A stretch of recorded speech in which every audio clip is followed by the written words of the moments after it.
Anda telah mengunduh podcast yang dipaparkan oleh Pendeta Dr. Erastus Sabdono ini dari truth.id/voice. Selamat mendengarkan podcast ini. Shalom saudara, salam sejahtera. Kebenaran hari ini berjudul Menunda Menabur. Gereja harus memberi pelayanan yang baik, yaitu mengajarkan kebenaran yang dapat mengubah cara berpikir atau paradigma jemaat. Gereja yang hanya mengajarkan mujizat dan berkat-berkat jasmani untuk diklaim dari Tuhan adalah gereja yang memarkir jemaat di dalam dunia sehingga jemaat berpikir secara duniawi terus-menerus. Jemaat seperti ini berpotensi tergiring ke dalam api kekal. Kalau orang didorong ke gereja hanya supaya memperoleh mujizat dan berkat-berkat materi atau berkat jasmani, serta pemenuhan kebutuhan jasmani, mereka sudah disesatkan.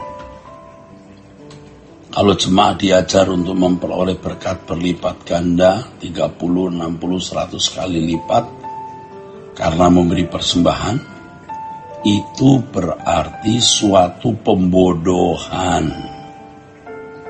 Pembodohan sampai tingkat penyesatan, dan dampaknya adalah kebinasaan. Pendeta dari gereja-gereja seperti itu merasa bahwa mereka sedang melayani Tuhan dengan memberkati jemaat dengan berkat jasmani yang menurut mereka sebagai kebutuhan utama. Tanpa disadari, pendeta-pendeta tersebut sebenarnya menyesatkan jemaat dengan memindahkan fokus. Seharusnya fokus jemaat itu ditujukan ke kerajaan Allah. Langit baru, bumi baru, mencari perkara-perkara yang di atas, bukan yang di bumi. Tetapi karena ajaran pemenuhan kebutuhan jasmani yang diutamakan, fokusnya disimpangkan. Dalam hal ini tidak sedikit gereja menjadi alat iblis untuk menyesatkan jemaat sehingga jemaat terhilang dari hadirat Allah. Pendeta-pendeta yang sebenarnya bukan hamba Tuhan yang benar tersebut biasanya menjadi hamba uang yang dipakai iblis untuk menyesatkan umat. Hamba Tuhan palsu ini bukan berarti tidak bisa berkhotbah. Mau bisa saja berkhotbah dengan baik. Bukan berarti tidak bisa mengadakan mujizat. Oh, bisa. Mereka bisa mengadakan mujizat. Orang-orang seperti itu juga memikat banyak orang karena perilakunya kelihatan baik. Sulit dijumpai kesalahannya. Bisa berpenampilan kelihatan agung, ya, mulia. Tapi sebenarnya yang diajarkan itu bertentangan dengan apa yang diajarkan Tuhan Yesus. Ya, ini orang-orang yang tidak melakukan kehendak Bapa. Ingat ya, di Matius pasal 7 ayat 21 sampai 23. Ada orang-orang yang ditolak walaupun sudah mengadakan banyak mujizat. Saudaraku, hal ini seharusnya tidak mengherankan. Sebab memang dari dulu penyesatan juga ada yang dari dalam. Setan bukan hanya bisa ada di luar gereja, melainkan juga bisa melingkar di mimbar gereja dan mengajarkan ajaran yang tidak membawa jemaat kepada Allah dan kerajaannya. Itulah sebabnya Paulus menasihati anak rohaninya Timotius agar mengawasi dirinya dan mengawasi pengajarannya. Oleh sebab itu pastinya setiap orang harus lebih memeriksa dirinya sendiri daripada menilai orang lain dan menghakimi. Gereja yang benar adalah gereja yang mendorong jemaat untuk mencari Tuhan saja, yaitu bagaimana hidup berkenan kepada Allah. Menjadi anak-anak kesukaan Allah yang melakukan kehendak Bapa. Gereja seperti ini pasti mengarahkan jemaat untuk fokus kepada langit baru dan bumi baru, yaitu rumah Bapa di surga, selalu menyadarkan jemaat untuk menghayati bahwa orang percaya berasal dari atas bukan dari bumi.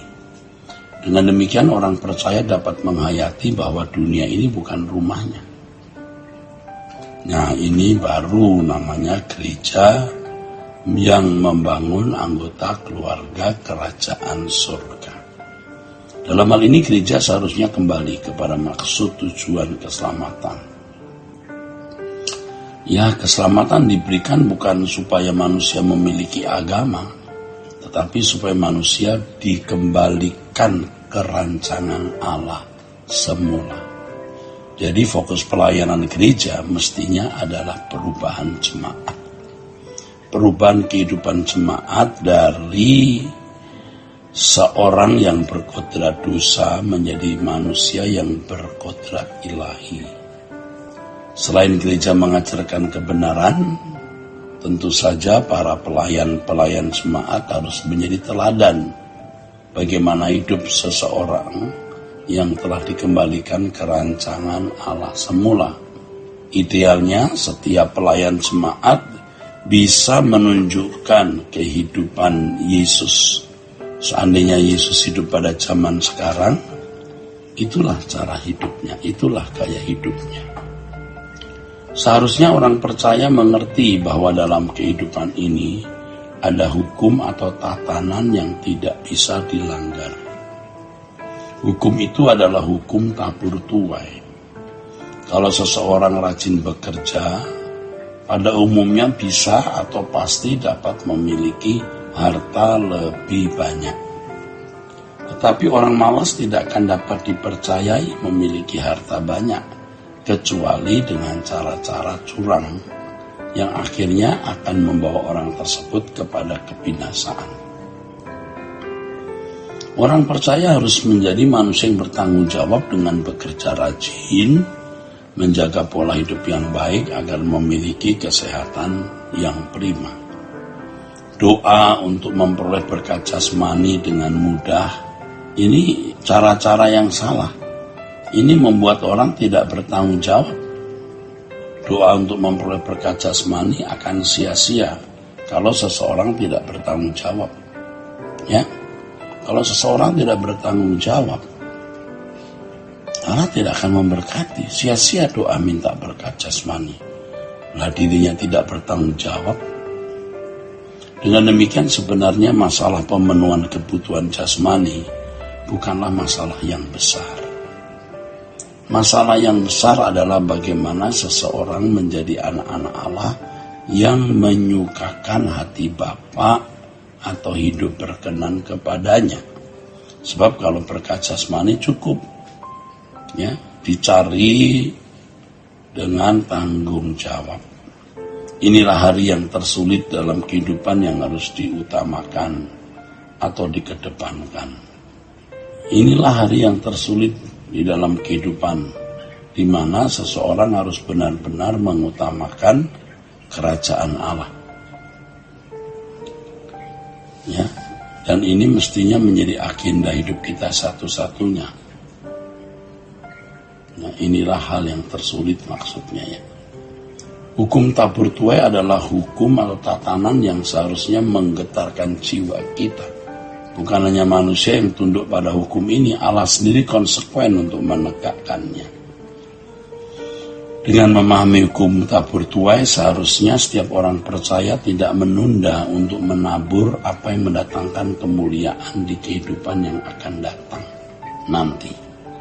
Hal ini tidak boleh ditunda, sebab penundaan merupakan hal yang sangat besar, bukan hal yang sederhana, akan disesali di kekekalan. Orang yang selalu menunda apa yang seharusnya dilakukan untuk Tuhan dan kerajaannya adalah orang yang tidak menyadari betapa dahsyatnya hukum tabur tuai ini. Ya, Tuhan memberkati saudara sekalian. Sola Gracia. Untuk berlangganan renungan harian dalam bentuk cetak, silakan hubungi Truth Literatur di nomor telepon 0878 7870 7000. Untuk mendapatkan CD khotbah, MP3 renungan Truth, dan CD album lagu produksi Sola Gracia, Anda dapat menghubungi di hari dan jam kerja di nomor telepon 021 638 60953. Tuhan Yesus memberkati. Sola Gracia.